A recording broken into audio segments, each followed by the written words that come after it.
Start by planning to blend tiles from all boxes before you lay a single tile.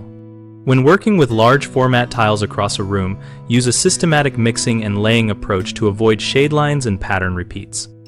Begin by opening all boxes on site and doing a visual sort into piles labeled by subtle shade or vein intensity so you can see the range you will be blending. Create running stacks where each stack contains tiles from different boxes and pull sequential tiles from those stacks as you lay, so no two adjacent tiles come from the same box.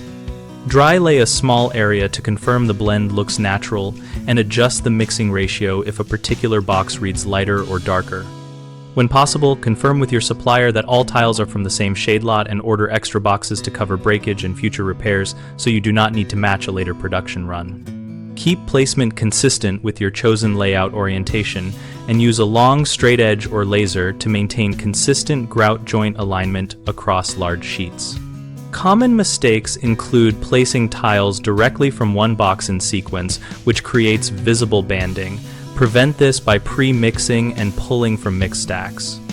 Another problem is failing to allow tiles to acclimate, which can shift shade perception. Set boxes open at room temperature for at least 24 hours, so tiles settle to site conditions.